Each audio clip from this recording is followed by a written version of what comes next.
What's good, everybody? This is Marcus, your host and mediator of the Hesi Hoopcast, and we'd like to welcome you to another episode of the Hesi Hoopcast. Before I get started, let's hear from the real stars of this show, Black Moses and Leak. Black, how you doing, brother? Mark, you're also a star as well, man. Man, I appreciate it. Man. All right. I'm doing good. Had a very long, productive week.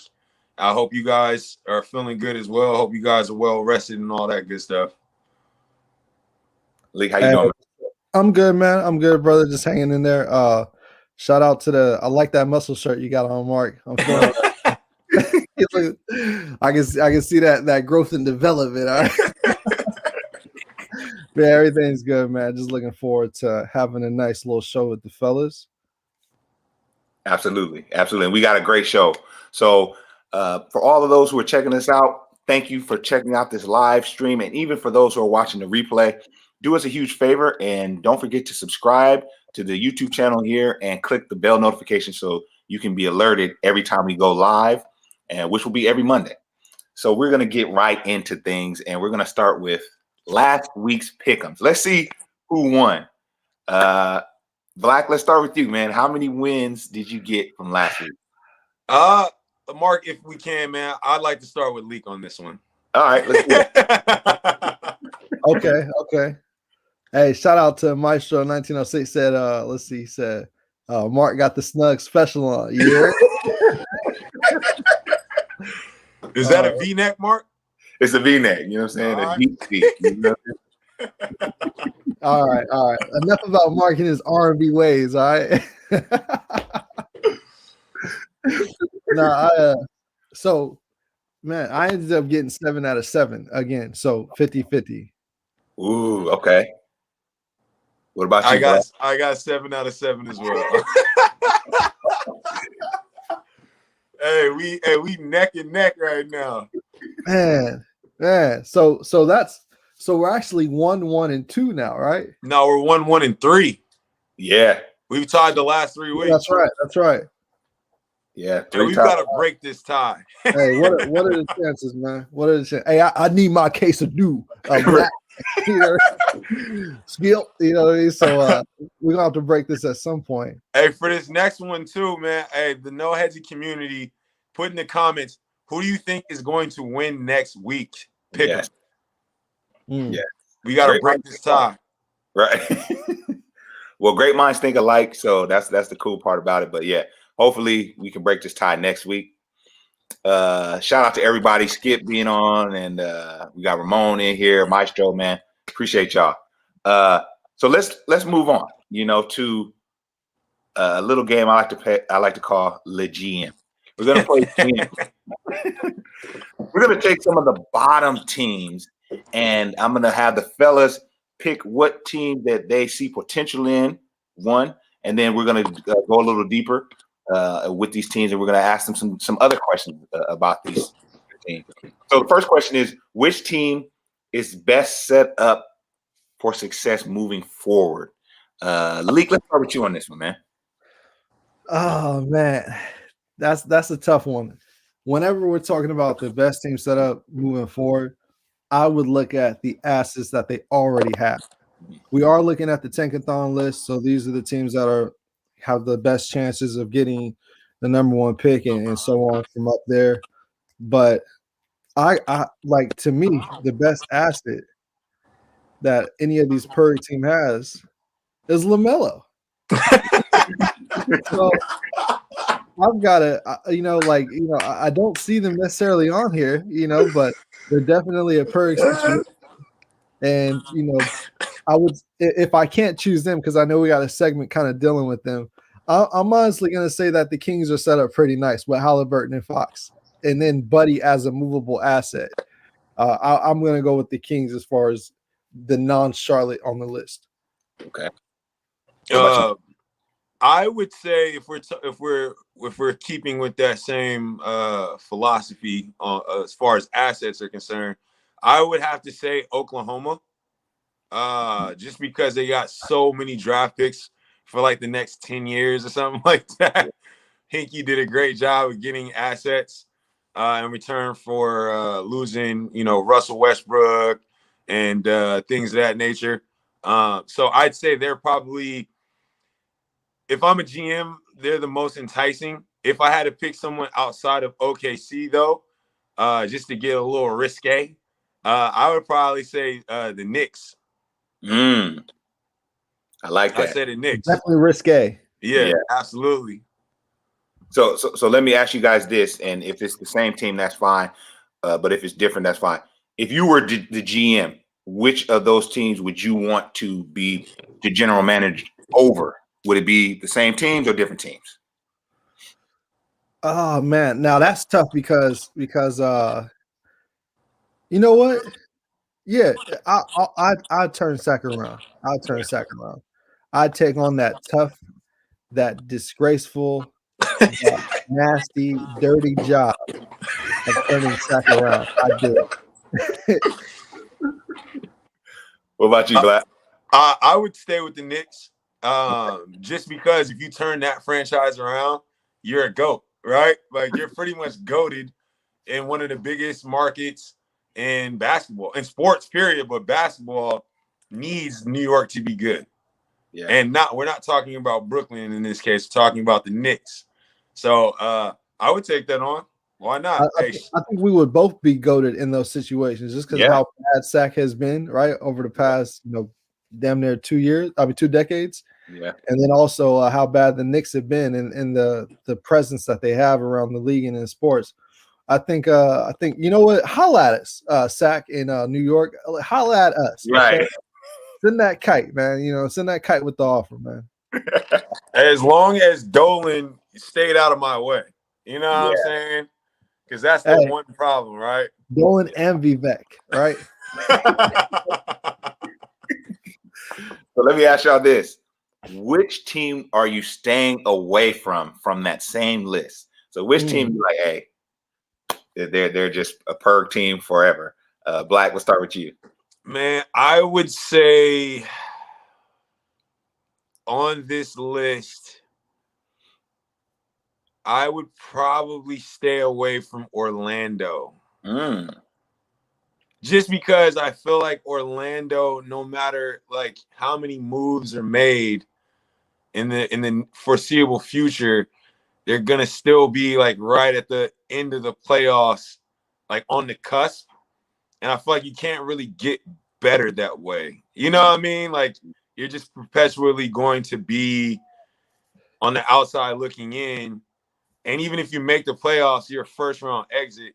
So like that just doesn't look attractive to me, even though they do have some, like, there is some young guys on the squad that do have a little fire to them. It just doesn't look enticing. And Orlando's boring, like as a city, It's very boring for sure. Leak, what about you, man? I'm staying away from Detroit. I'm staying away. I'm not touching them. They have basically no assets. You know what I mean? It's a long way from glory. Detroit is. And then I'm not sold on that kid they just drafted either. You know what I mean? Killian, yeah. I know he's out for the rest of the season, but I'm not quite sold on him. So I would definitely stay away from and Blake Griffin is the star there, right? Yeah. It's very bad culture, you know what I mean? So definitely staying away from them. Okay. Now here's the most exciting question. Skip said he would avoid many like the plague. Right. Facts. That's good. Yeah. So going back to your teams that you're managing, what is the first move you're doing as the new general manager for those respective teams? Lee, let's start with you on this one, man. I'm trading Buddy Hield. That's what I'm doing. I'm trading Buddy Hield, and I'm getting a formidable big, right? Someone that can bump and grind, someone that has, decent IQ, someone that can make a little shot, someone that can, you know what? I might trade Buddy for Julius Randle. I might hit up Black and see if you want to make a deal. Well, Julius Randle. Funny you say that. That's funny you say that because my first move as Knicks GM would be to move Julius by deadline. And we are in the market for shooters. Oh, okay. Only thing is though, I don't think the Kings have any draft assets because that would be Mando for me in moving Big Jew. Hey, you can have Kyle Guy. All right. How about that?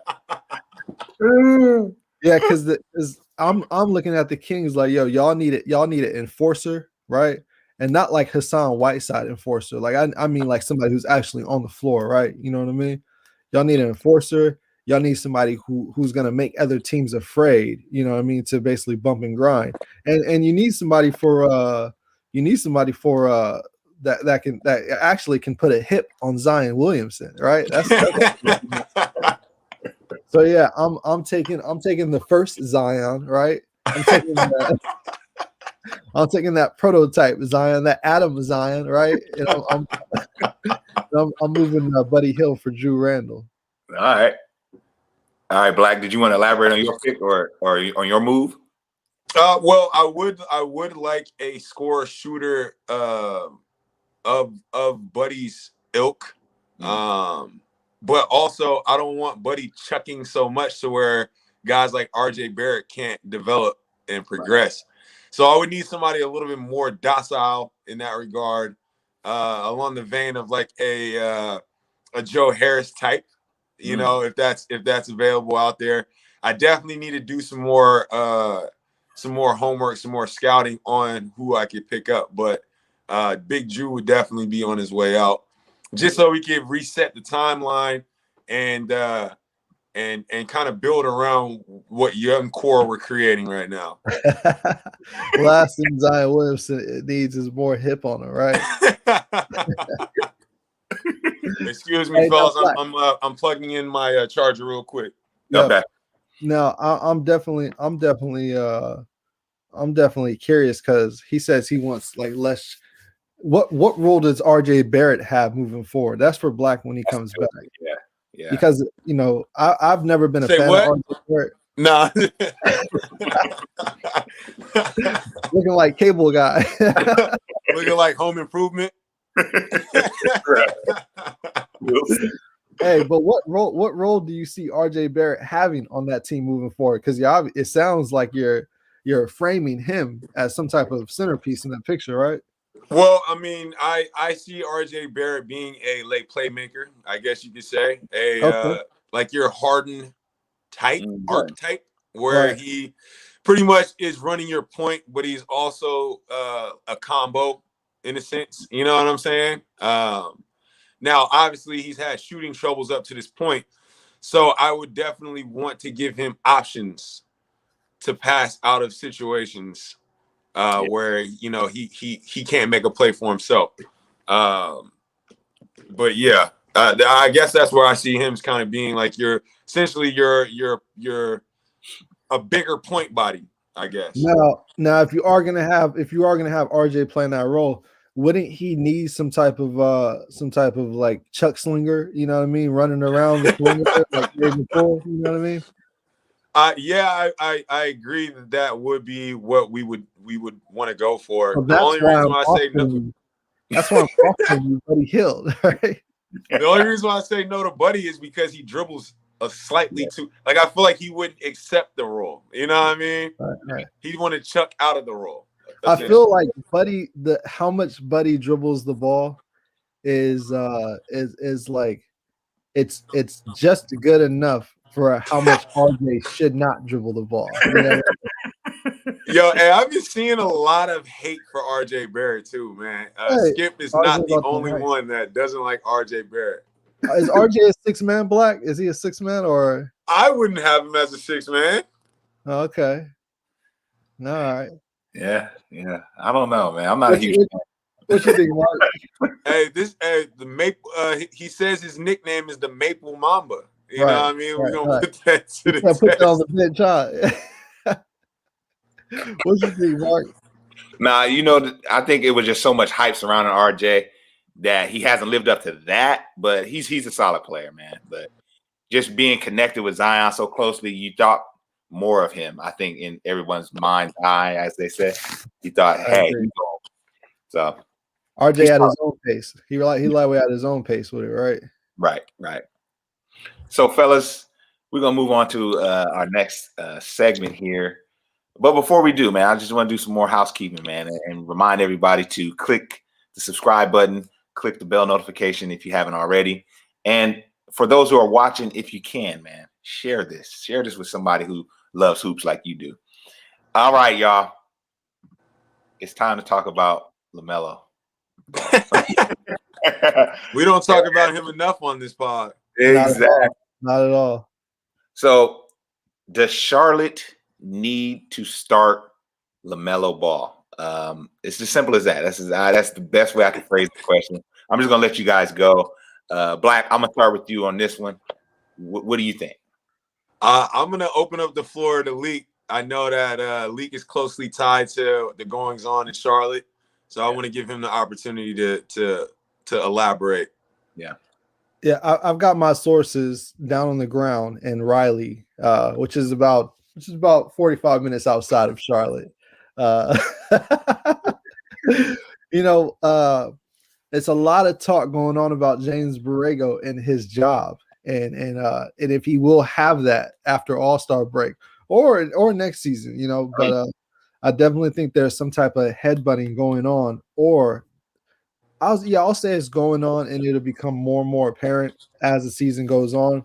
But there's something going on with Melo, and I think that there might be freezing him out a little bit due to LeVar's comments or trying to keep LeVar in place. But Melo being the youngest player to have a triple-double, with Devontae Graham shooting woes, the way the team is like they average 70% of their baskets assisted. So, a lot of that's due to Melo, and the coaches say that too. So it's like Melo is definitely, obviously, he's the future of the team too. He's not the past. He's not a second-round pick like Devontae Graham. He's not an undersized chucker, acting as a point guard. He's actually a 6'7", 6'8" point guard who plays playmaking basketball. So the fact they haven't moved him into the starting lineup is a little abysmal to me, and it's an indictment on Mitch Kupchak and James Borrego. And I'm just gonna give it a couple days, and I'm gonna put that also on Michael Jordan, right? Because there's no way you let this go on. He's the number 3 pick. He's the future. You don't have a stud at that position. Now, I will say the only times that they could have started LaMelo at this point was right at the start of the season, right? Say he's our starting point guard. We're moving forward with him. He's the future. And when Devontae Graham had his shooting troubles, the coach didn't do either of those. So now you have to essentially wait until the right time to do it. Now you got to either do it during an injury, right? Devontae Graham or Terry Rozier go out, because Gordon Hayward went out and Melo still didn't start, right? Another shooting slump, which it seems like coach is going to coddle Devontae Graham through that again, or an injury, right? From Devontae Graham essentially outplaying, playing out of his body, trying to keep the pressure off of him from Melo taking his spot. Right. So I'll say that Melo's going to have to wait his turn for those situations, for one of those situations to happen. But I got some clips that I wanted to play for the Noezi on the Noezi screen. But Black, if you want to bloviate a little bit, and then I'll get into the clips. Well, I think what's most alarming to me when looking at this situation, because I was turning a blind eye to it. Several people hit me up saying that they feel like LaMelo should start, and I was more so taking the approach of maybe this is them trying to ease his way into that role. But what was most alarming to me was looking at other players drafted in similar positions as him. I mean, we're talking about Trae Young, talking about D Fox, we're talking about Luka Doncic. I mean, he's in that category based on Ja Morant, based on what he's done so far. Those guys are averaging 30-plus minutes in their rookie year, whereas Melo's averaging about 24 minutes, 25 minutes a game. I think that would need to change moving forward. if he is the guy that you guys are going to put the ball in his hands. Yeah, it's almost like they think that Devontae Graham is like a part of the future or something like that. You know what I mean? And as if Melo, like we gotta vex him and we gotta really test him out to see if he actually loves the game or if he's gonna take this role seriously, if he's ready to be a starting quarterback, right? If he's gonna walk around the locker room and have that cachet that we want our starting quarterback to have. Listen, Charlotte is not a playoff team. All right. They're purgatory. And I know they got some cute jerseys, but I think a lot of people have forgotten about that. They're a purgatory team. They're horrible. They're a bad organization. They haven't done anything in about 8 years. Kemba Walker left them for just because he just didn't want to be there anymore. Turned down a max to do that. So they're a bad team, but they don't seem to realize that in their mind. And they want to play this game with LeVar's youngest. I mean, who the hell do they think they are, right? Well, why? My question is, why are they so inclined to put Devontae Graham in the starting lineup? Yeah, I don't get that, bruh. The coach really coddles that man. He wanted to rock with him, literally rock with him, right? through that shooting slump, and I don't get it. You know, Devontae Graham is a second round pick. You know, he's 6 foot with platforms on, right? Like, you know, like he had a really good year last year. He did. He was runner up in the sixth man of the most improved player of the year, I believe. Runner up. So, you know, that put a lot of people on notice. He shot really well last year. He did, but he also had the ball in his hands all night too. And obviously it's a different story this year. So when he doesn't have that type of usage, is he still as effective? You know what I mean? And we're kind of seeing that, you know, he goes into a slump very quickly. Last night, let's see, what did he shoot last night? He shot let's see, last night, I think I got that up. Let's see, Hornets versus Magic. But he shot 5 for 14 last night, 3 for 7 from. Who does this guy think he is? 3 for 7 from deep. And look, Terry Rozier shot even worse, 2 for 10, 1 for 6 from deep, right?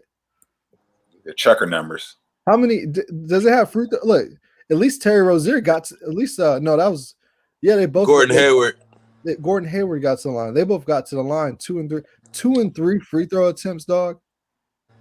You guys are shooting, you know, 20%, you know, 25%, and you only get 2 and 3 free throw attempts. That's ridiculous, right? Meanwhile, Melo, as a rookie, right, trying to find his way, goes 4 for 11, 2 for 4 from deep, right? But Devontae Graham with 35 minutes. Yep. 35 minutes. So it's a sticky situation, but I want to play a clip from James Borrego. He recently called out LaMelo Ball, and that's kind of the reason why this subject became something that we had to talk about immediately. Let's see. Let's just go that. If you guys don't mind, I want to just put him on the Noisy Jam screen. Yeah. Look at that part. Film yesterday together. He understands what I need from him and what we need from him moving forward. And he's done a lot of really good things for us, especially on the offensive end. You know, pushing our pace, getting us great looks. He makes us better right now offensively. Isn't that what you want your point guard to do? Exactly. Push the pace, get you open looks, make your team better. Right, offensively. Okay. And that's without me even coaching him a whole lot. James Borrego doesn't do anything. He wants to be responsible for LaMelo's progression, basically, right? Hey, all this benching is him trying to coach LaMelo, right? Because he wants to push the button on Melo's ascension into GOATness, right? Well, I don't like it, bro. I don't like this. Is the same stuff Luke Walton was trying to do, right? Yeah, they want to attach themselves to the narrative. Right. They want to attach themselves to LeVar's balls. That's what they want to do. let's be honest about it, man.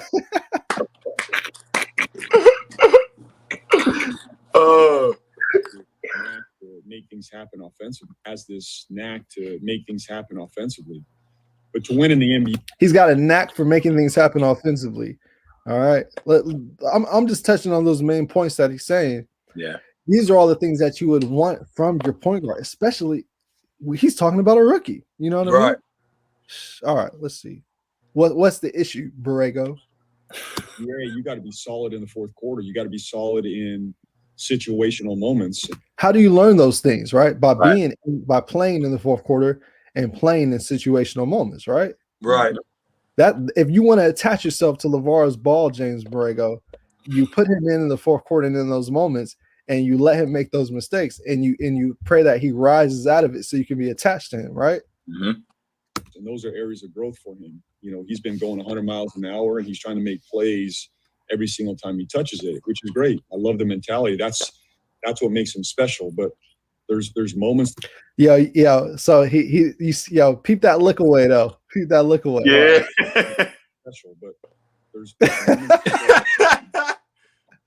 hey, he don't like Melo playing like how Luka plays, right? Yeah. Or like how Trae Young plays, or how hey, he's from the pop system, right? James Borrego. He's from that pop. Yeah. I'm pretty positive I've heard from their coaching staff that they don't want LaMelo to always try to make the home run play. Absolutely. I've heard that rhetoric before. I've heard that as well. You know, hey, it's just something that I believe is something that he's gonna have to learn on the floor, not being benched. Well, being benched is definitely not helping. He'll learn how to manage the game for sure, but you gotta put him in the game to learn how to manage the game, right? He's always trying to Lonzo that man. He's trying to castrate him. He's trying to castrate LeVar. LeVar's eldest. I mean, LeVar's youngest. Run stuff and get us, certain looks. That's how me to coach him. Trying to break a stallion, right? Exactly. Trying to take his buck out of him, right? It's really figuring out moments. How to use Gordon, how to use Terry, how to use Tay around you. Hey, put him in that. Why do you want him to learn how to use Tay? Tay Bay. Is that's his little cuddle baby, Tay baby. All right. He wanted him to play what? He wanted him to play nice with Tay, right? He wanted him to play nice with Tay. Hey, because Borrego is attached to Tay. Because remember, Devontae Graham was a second rounder who blossomed out to get that to be in the ranking for a most improved player. Mm-hmm. James Borrego is attached to that development, right? Right.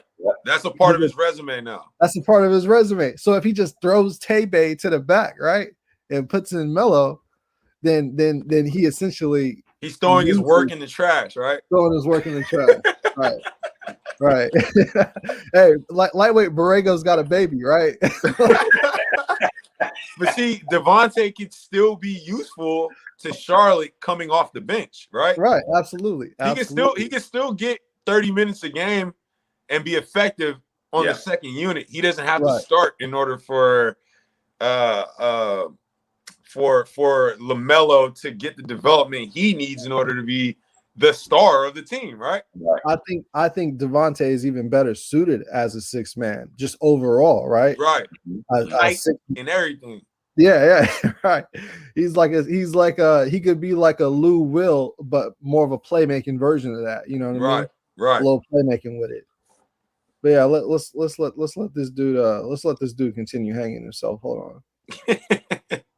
And not always having to be the guy to make the play. And that that's what he's hot about. Melo always wants to be the guy to make the play. Melo wants the assist. You know what I mean? Like that's what he's at with it. Right. Over time, he's just going to learn that and watching film and understanding what we're trying to do.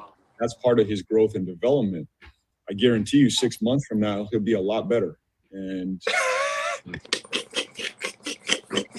I mean, he wants to be the reason why LaMelo ascends. Yes. To GOAT status. The season will be over in 6 months, right? Right. The season will be over in 6 months.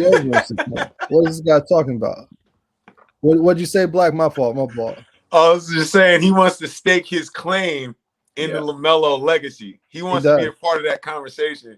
When we talk about Melo, we're going to bring up how he was reared by Coach Borrego, right? Hey, notice when we do talk about these GOATs, right?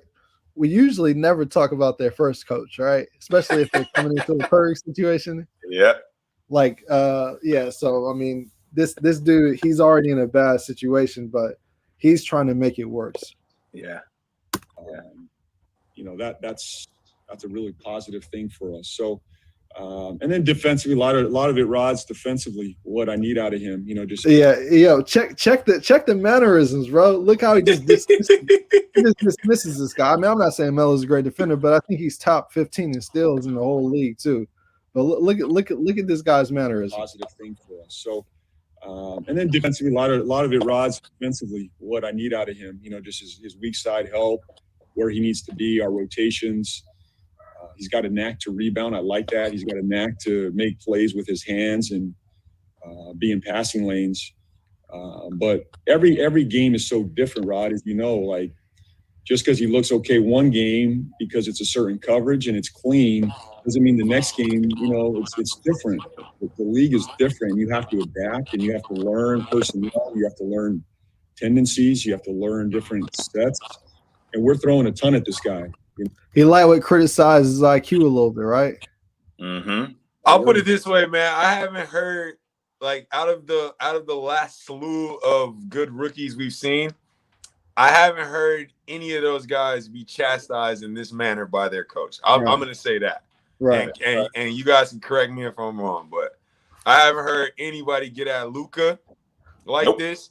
I haven't heard anybody get at Ja like this. I haven't heard D Fox be chastised like this. Tatum. Hey, I ain't even heard Lonzo get chastised. No. He's leaning in on LeVar's youngest right now. Yeah. Mm-hmm. Very, very strong, harsh critiques for a rookie. Absolutely. We're in different defenses. We're doing a lot defensively right now, which isn't ideal for a young guy. But I know he's capable, and that's what I'm asking him to do. I need more from you defensively, and he's more than capable of handling that. All right. Here. So now I wanted to quickly just kind of go into LaMelo's response to getting called out, just so we can have that on the No Hesi screen as well. Let's see. We'll go ahead and is it this one right here? Yeah, this is it. All right. And who's this guy, right?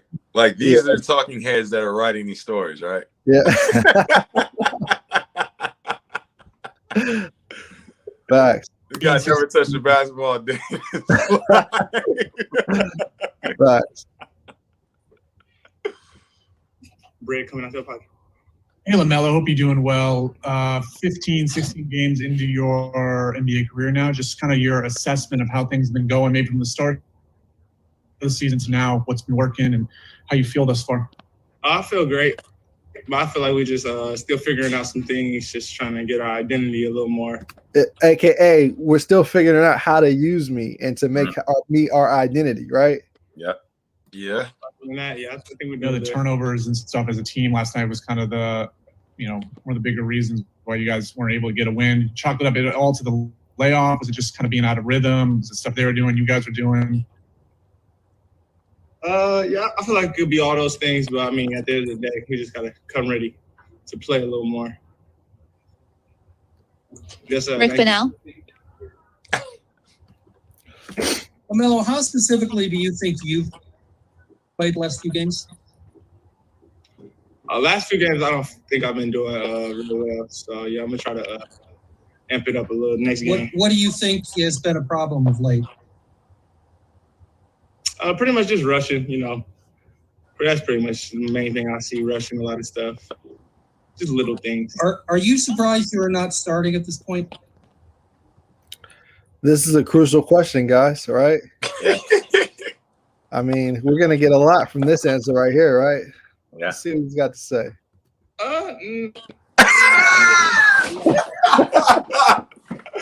Yeah.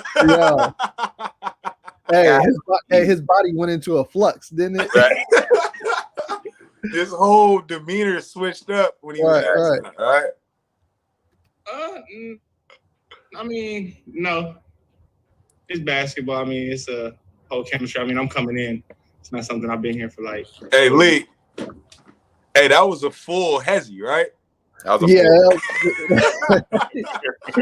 absolutely. That was a complete Hesi. You had to gather. All right. It's just basketball. Yo, It's anytime somebody says it's just basketball, it's more than just basketball, Yes. right? Yeah, absolutely. Absolutely. It means that something's being made more difficult than it should be, right? And his face is like, right? Right.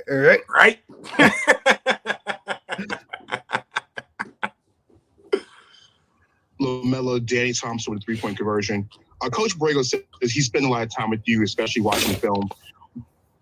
What have you learned from watching film, just not only yourself, but on defenses, compared to where you've been previously? Right, everything. I mean, like I said, I just take in whatever they tell me or whatever I feel like is new to me and try to learn it. And pretty much just put it to my game. Just learn and listen. And so far, 15 games in, what aspect of your game has changed the most, or what do you think you've gotten better at since you've been in Charlotte? Like I said, pretty much try to improve my game, every aspect. So I really haven't pinpointed anything. Basically nothing. Right. All right. Hit him with the like I said too. Ben. Hey, LaMelo, JB was talking about adjustments and watching film with you. And that's how I'm gonna look in 20 years, huh? How you kind of, I guess, see how teams play differently going from game to game. What have you learned about that so far, and trying to just figure out how teams are going to play differently as you kind of go on game to game? This is a response question to Borrego saying, cats are throwing different coverages at him. It's not always going to be a clean look. How will he look when cats are scheming on him, basically, right? Mm-hmm. Oh, yeah. I mean, every team has a different identity. I mean, we probably play teams different, too. So, I mean, that's just basketball. That's what he would say to Borrego. That's like what he says when Borrego says, Melo, all the defenses are going to be different, right? You know what I mean? Mm-hmm. That's him responding to his coach. They see these interviews. I know they do. And then he also mentioned bench production. He said he needs a little bit more from the bench guys. And then obviously you and Miles, he said when you and Miles don't play well, the bench essentially won't play well. The team won't play well. Just what about that? How do you guys just find a way to fix that? Yeah, pretty much just cutting down turnovers, figuring stuff out, locking down more. So what are they hoping that the bench saves the game for them? Is that like the is that the narrative? That's what it seems like. I mean, it seems like he's literally hoping that LaMelo and Miles Bridges plays like starters for the bench, which will give the starters a boost, insurance from what they don't do, kind of like that. But the last clip I wanted to go into was just Mitch Kupchak discussing, like, this is from when Mitch first drafted Melo, and they asked him about Melo's minutes. So I just want to kind of show that, just so we can have an understanding that it is coming as it is a top down kind of thing. Borrego is more so like the crash dummy who won't last, right? Let's see. His length. Man, this man is aged like 10 years since last year. Facts. Ball, the way he pushes the ball. Obviously, at 19 years old, we feel there's a lot of upside there. So we're very excited. Now, he is 19, and he's going to come onto a team where there are players who have NBA experience, and we're hopeful that he works hard and earns any minutes that he gets this year. And if he does that, and if he does that, as much as we, and if he loves the game as much, so they want to test this man. We think he loves the game. We feel he has a chance to be a heck of a player in this league for a long time. So that's the plan from the top down from Mitch. So I just wanted to show that. So, last question on this topic, guys. Do you think his treatment is predicated on the fact that he kind of came up? He was lightweight, born within the social media era. Yeah, he's such a social media darling that they want to make sure that the love of the game is where his mind's at, and not, how he's looking online, I guess you could say. Yeah, it's essentially the Willie Beeman effect. Like he's out there hot dogging. You know what I mean? I gotta bring him back down. Come sit next to me. Like they're spanking him because they see the world wants him. And they see the social media. They see the players love playing with him. He's like, you know what? I need to get control of this thing. We got to suppress this man, basically. I have to suppress him. I have to spank him. I think that is playing a huge role here. Skip did say something to me the other day. We were kind of talking about this subject a little bit, and I've been bloviating to everybody close to me about this. But Skip did say that maybe they're doing this to Melo because of how powerful they know that he is, or how good they think he can be, how great they think he will be for them. So they want to kind of basically humble Melo. They want to break him in. They want to have their way with him. That way, once they do let go of the reins, right? He's running in place, so to speak. So essentially, they're treating Melo as if he were Jean Grey from the X-Men, basically. Absolutely. They're masking his powers, right. So, and I don't like it because this is not what's been done with Luka. It's not what's been done with Ja. It's not what's been done with Trey. It's not what's been. D Fox didn't start his first 6 or 7 games. After that, he's been starting. So I don't like it. I don't like that. That's why I feel like some of this has to do with LeVar. Melo's the youngest player to have a triple-double, and he did it off the bench, and he damn near did it 2 nights in a row. Yeah. So it's just like it doesn't make sense. But we've seen some of those clips, and we see that what their identity is as far as they want Melo to earn it. The coach wants to be the one attached to the narrative, and Melo's pretty much just he's got to respond well through all these things, right? I think you said that, Black. Really, how does he respond to this? You know what I mean? Yeah. Mark, sorry. One last question. I'm sorry. But what happens first? Coach gets fired, LaMelo starts. I'm gonna say LaMelo starts. The coach ain't that damn stupid, right? You know what I mean?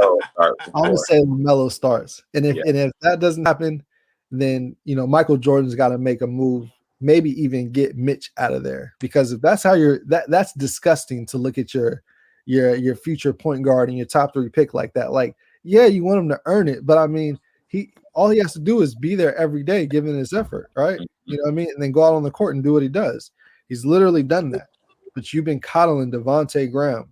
I'm gonna say it again: a 2nd rounder, 6 foot, wearing Prince platforms. All right.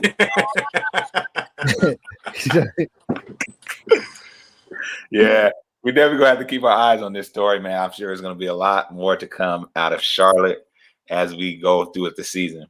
So, fellas, we want to move on here to our next segment.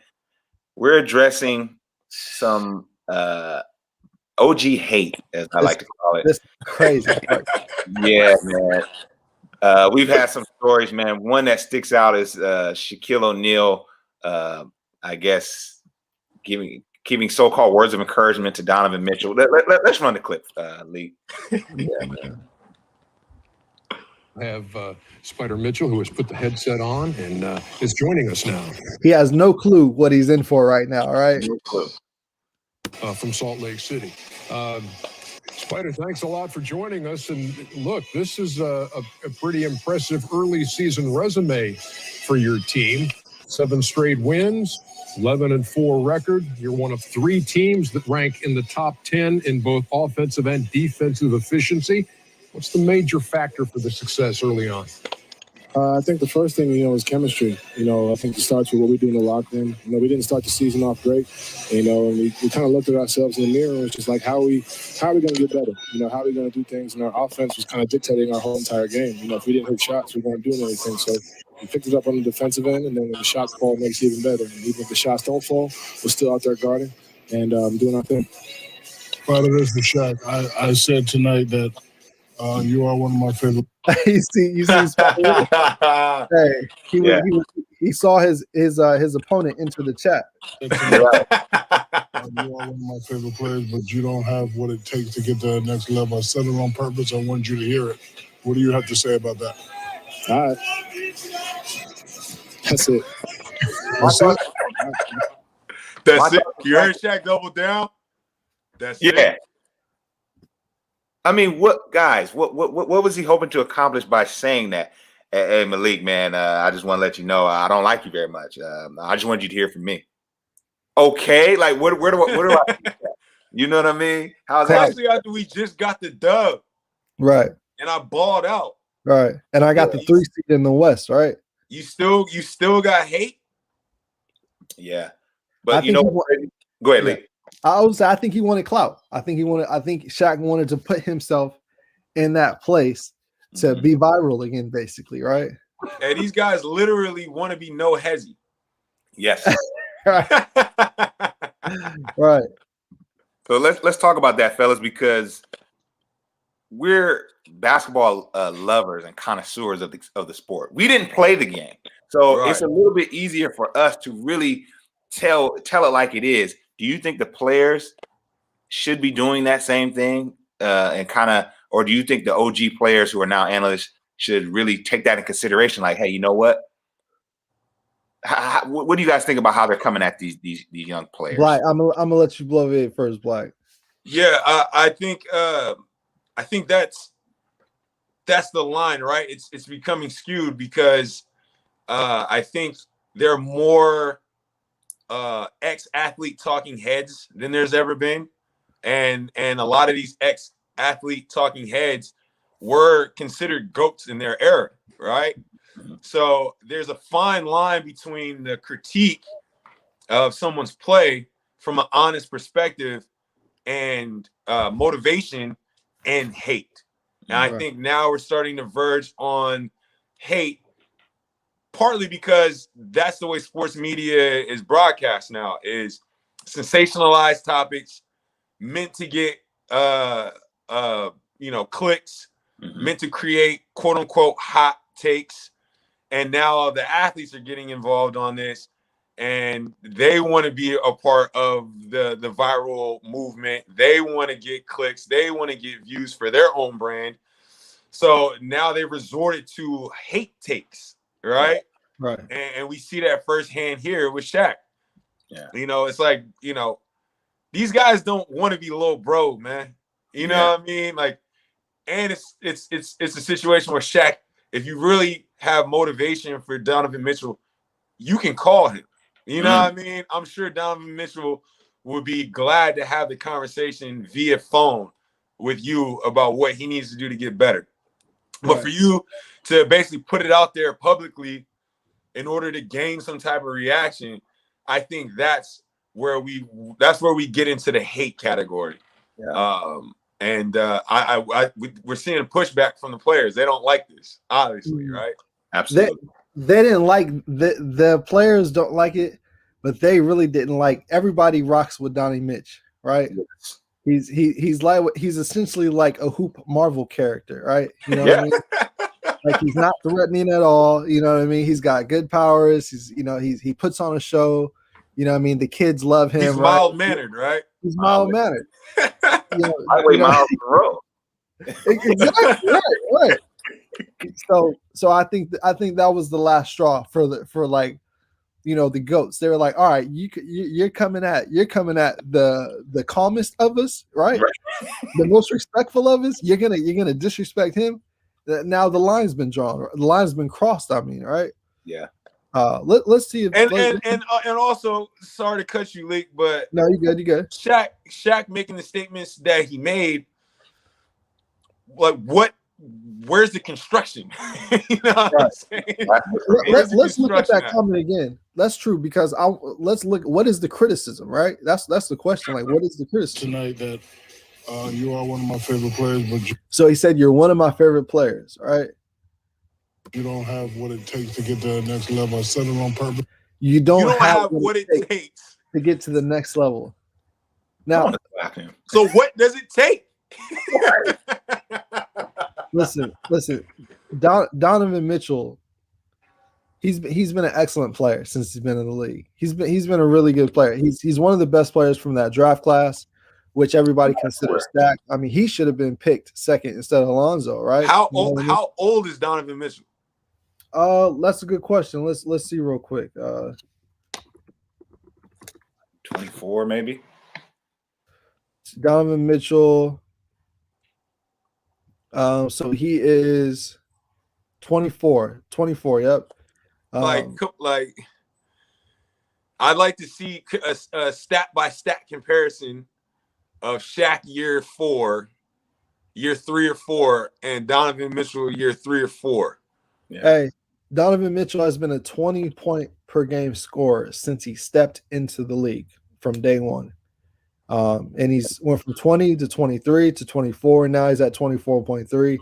And the team's got the 3 seed. His 3-point percentage has risen every year. I have no clue what Shaq is talking about. I have no It's really just hate, and I think this is why the players, Durant, KD, right, amongst others, I'm sure felt some type of way. But let's see what he says. Hold on. Because I want you to hear it. What do you have to say about that? All right. That's it. That's it? All right. That's it. Okay, cool. I mean, I want you to hear it. I've been hearing Shaq. I've been hearing that since my rookie year. You know, He's like, nah, Shaq, let me bloviate. Hold up. Yeah. He's like, nah, hold up, Shaq. I do got something to say. I've been hearing Shaq. Go ahead, Black. No, I didn't say nothing. Okay, no fault. I've been hearing that since my rookie year. You know, I'm just going to get better and do what I do. Good. At the end of the day, well, that's what I want you to hear you say. Yes, Love sir. your game, brother. Keep it up. Appreciate it. Yeah, I think Love your game. Keep it up. So, And he fumbled. Like if he was trying to motivate, he fumbled that. Fumbled it. yeah, it was very weird exchange. But speaking of weird exchanges and hating, Ramon brought up Barkley when Barkley said that he wanted to punch Draymond, right? There it is. Yeah, Chuck said he wanted to punch Draymond, and people didn't cry about it like this. Ramon, I'm gonna show you the type of treatment that guys are giving Chuck now. All right. Since Chuck wants to make statements like that, nobody cried about it. But this is how he's getting treated now. All right. This is how Hey, Draymond and Donovan Mitchell are in 2 different categories, Ramon. Yeah, I agree. They're in 2 different categories. Let's make that clear. I hope some of the guys remember this. If not, we'll go ahead and refresh on the No Hesi. We're gonna put Chuck on the No Hesi Jam screen and see how he's getting carried by players. About the season opening win, 125-99. KD, thank you very much for joining us. What's up, fellas? Hey, he really looking like Slim Reaper, right? Yeah.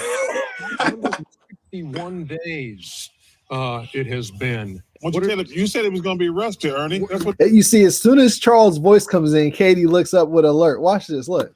It has been. you said it was going to be rusty, Ernie. That's what you said. Feel like to be Katie's like, oh yeah, I got a troll move for this guy. back out there in a game that counted. It felt good. I didn't approach it any different. I mean, the preseason games, I kind of felt the same energy, but it's good to get a win. You know, Kevin, there was talk about you coming back for the playoffs last year. So you really just been working on your game, trying to get back your timing and conditioning, really, to be honest, correct? Yeah. KD as a superstar, how do you play with a guy that really doesn't have a lot of coaching experience? And look at Shaq.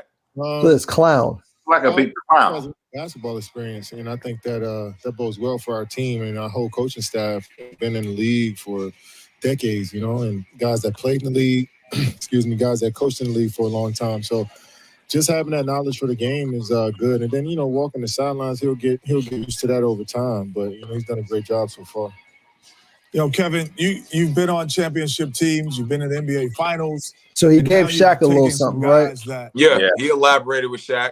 Right. What is the message that you send them on a consistent basis from day one to end of season? Come in to work and be the best you can be every day, and the rest will take care of itself. When a season starts with a game like we this, don't rock Kevin, with and Kenny, you're right? running across the Yeah. floor seeing guys that he's not GOAT enough. know very well. Right. You, share with, But Draymond wants to have one of those moments, right? Beforehand. What are the emotions that go into it?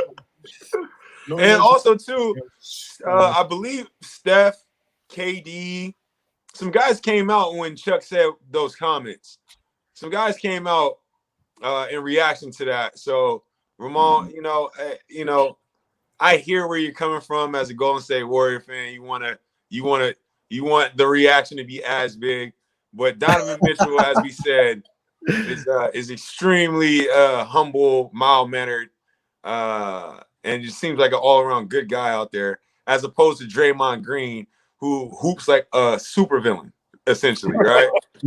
Right. Well, fellas, we're gonna have to move on from this topic, but we could definitely go deep on this one. But any final thoughts on the GOAT, the OG hate, really quick? It also comes on the heels of Karl Malone making statements about Zion Williams' weight. I just think, to a degree, some of these OG players, there's a thin line, right? There is a level of sensitivity because it's so publicized. I don't think it's too different from, back when those guys were playing. I'm sure they were getting critiqued, but I think where the line is being drawn is, don't publicly chastise me. Mm-hmm. If you have something to say, you know how to reach me. You don't have to go through the media in order to throw me under the bus. Right. When in reality, the league is completely different than it was when you were playing. So I think, to a degree, these guys are holding the GOATs to a standard of, man, just hit, like, you know what I'm saying? Just hit me up. We're already getting it from Skip Bayless. We're already getting it from Stephen A., Bill Simmons, Max Kellerman. We don't need to be getting it from the guys that we looked up to when we were kids. The reasons why we're playing the game to this day. So I definitely think that some of these OGs, they can handle this in better ways and be constructive and not hate. Yeah. And my comments will literally be what Kevin Durant and LeBron said. Them old heads need to go enjoy retirement. These boys have coaches they work with every day. LOL. And then Bron, Bron had to chime in after he saw KD, right? It says there's a difference between constructive criticism and soft hating, though. I've seen it both ways come my way. Mostly the hate. You can hear it in their delivery. I mean, that says it all. Imagine being the guy who tweeted that and having Easy Money Sniper and King James comment on your tweet. Right. So, yeah, it's definitely something that we're going to keep an eye on, man, going forward. But, all right, fellas, the time is far spent, and I'm going to need your picks for next week. We're going to do this very rapid fire. I'm going to name off the team, and you're going to give me the winner, and we're going to tally it up on this top of next week's show. So for this Monday, today, we're going to go I believe the Sacramento Kings game has been canceled. So, Black, we're going to use Pelicans versus Spurs, correct? Yes. All right. So, Leek, let's start with you. You seem pretty prepared. I got the Spurs, man. All I right. already told y'all I'm picking against Lonzo Ball for the rest of the season. I got the Spurs. All right, Black, who you got? Spurs as well. All right. The next game we have is Toronto versus Indiana. Black? I'm going with the Pacers. I got the Raptors. All right. On Tuesday, we have the Washington Wizards versus the Houston Rockets. Leek, who you got? This is essentially like the Westbrook Wall Bowl, right? I'm definitely going with Houston. All right. I'm taking Houston as well. Westbrook looks terrible. Ever since that no Hesi, he's taking a nosedive. Right. All right. Ever since that no Hesi. All right, we have the Clippers versus the Atlanta Hawks. Black, who you going with? I'm taking the Clips. They're hot. All right. I got the Clippers as well. Yep. All right. On Wednesday, we have the Lakers versus the Philadelphia 76ers. Leak, who you got? I got the Lakers. I'm doing this thing where I'm not picking against the Lakers, and it seems to be working out pretty well. Yeah. So I'm going with them. All right. Yeah. Also that evening, we have the Brooklyn Nets versus the Atlanta Hawks. Black, who you got? I am taking the Nets. I got Brooklyn as well, man. All right. On Thursday, we have the Los Angeles Clippers versus the Miami Heat. Leak, who you got? Let's see. Clippers versus the Heat. I got the Heat. I have the Clippers. Is this the first game we've picked differently so far? No, I think we picked differently on the Toronto Indy game as well. Yeah. Because I picked Toronto, you picked Indy, right? Yeah. Okay. These it's crazy because these games where we're picking different teams, right? These are deciding us to tie at the end of the week, which is crazy. Right. It's something wild going on here, man. I'm just trying to be as natural with my picks as possible. You know what I mean? All right, so we have the Golden State Warriors versus Phoenix Suns. Leak, who you got? I got Phoenix. Okay. I'd Shout out like to ask Ramon. I'd like to ask Ramon who he has. Yeah. Right. Ramon? No. Hey, shout out to family, man, because we got fam connections in the chat, man. I'm with that. Look at that. Look. Hey, what's up, cuz? I think there was another one. There's another one somewhere. Somewhere. Curtis saw his cousin up in here too. So no Hesi is for the fam, man. You know, we together, man. All right, man. Let's go. Cool. I got Phoenix. Okay. On Friday, we have Indiana versus Charlotte. Black, who you got? I am going with Indiana on that. Hey, unless Melo starts. I got Charlotte. I'm just gonna. Yeah, I got Charlotte. It's hard for me to pick against him because I know Melo's gonna get playing time, and if he gets playing time, then possibly have a triple double or something like that. All right. The next game on Friday is Dallas versus Utah. Leak, who you got there? Dallas versus Utah. Let's see. I got Dallas. I'm going against the hot Utah right now. Right. Black. You sound like Shaq. I'm going with Utah. All right. And on Saturday, we have the Los Angeles Lakers versus Boston Celtics. Black, who you got there? Hey, this is the game of the week. Legacy game, if you will. But I am taking the Lakers in Boston. Okay. I got the Lakers as well. That's a legacy game for sure. Yeah. All right. Also Saturday, we have the Phoenix Suns versus the Dallas Mavericks. Leak, who you got there? Phoenix Suns versus Dallas Mavericks. Let's see. I got Dallas. I am going with Dallas as well in this game. Okay. And on Sunday, we have Utah versus Denver. Black, who you got there? I am going with Utah again. I'm just going to keep picking them until they take an L, pretty much. Yeah. All right. And that's Utah versus Denver. I got you. This game, I am picking Utah. I am picking Utah this game. All right. And also later that day, that Sunday, we have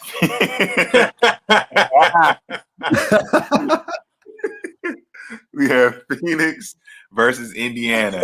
Hey, yo, this dude Shaq is a clown, man. Exactly. You're like, come on, dog. Like, hey, Shaq will do literally anything for the check, too, right? Yeah. Hey, Shaq. Hey, no disrespect to Shaq, man, but come on, brother. Right. Nah, he is a clown, bro. He is a clown. He's an entertainer. Yeah. Like no other. And his shtick needs to be finished, right? and then the way he comes, and this is in no defense of Charles, but the way he comes at Chuck and anybody who hasn't won a chip, like he didn't win off the back of some guard that he pretty much domed, right? Right. Absolutely. Of what many would call the GOAT, even, right? Right. Yo, he bullied goats into helping him win championships. Right. And I'm not here for it. But anyways. All right, so Phoenix versus Indiana. It's the Sixers. I'm sorry, Philadelphia. Excuse me. Yeah, Philadelphia versus Indiana. I'm gonna take Philly. And Philly versus Indy, I'm gonna take Philly as well. All right. We're there. There you have it, y'all. Hey, Skip called him Bully Goat, right? He's a bully goat, not a Billy goat, a bully goat. Bully goat, gruff. That's a fact. Hey, shout out to the viewers. We got 10 viewers in here. Make sure you like and leave a comment and get involved in the chat, and also subscribe and hit that notification bell so that way when we go live every Monday, you get that beep. Yep. Yo, who y'all think is gonna win too? Me or Leak this week? Yeah, post it in there. Who y'all think gonna get the W? Hey, Shaq was dominant. Skip no hate on his game. Yes, yeah, absolutely. Shaq was completely unstoppable. We've never seen anything like it still since, right? Yeah. I mean, I used to hate Shaq because there was nothing anybody. You knew every night it was a mismatch, every single night. Hey, these young players don't care though. No, they don't care, man. Hey, just to ratio this out, we might have to we might have to do like Shaq's top 10 greatest plays next week or something like that. You know what I mean? We gotta give the GOAT respect, right? Right. Just to ratio it out, yeah. All right, somebody got me. All right, we got Leak. Yeah, hey, look, Skip said, welcome y'all. Thanks for joining us. Don't hesitate to support, right? Yeah, absolutely. Hey, Ramon's got you, Black. He says whatever you're doing is working for you. All right, yeah. So this is it's been a great episode, man. We'll go ahead and wrap it up. Yeah. Thank you. Thanks to everybody who like the fella said. Thank you all for checking us out and being on the live, man. We appreciate it. And don't forget to share this with somebody who loves hoops just as much as you. Till next time, man. This is Marcus for No Hesi, Black Mo. Any final words? No, man. Thank you guys for tuning in again. It's a long season, but we appreciate you guys for sticking with us. And yeah, man. Hopefully we get some crazy news this week coming up. Lee, any final words? Hey, man, I just appreciate everybody for coming through and peeping the show. I appreciate y'all too for hopping on the panel and doing the show.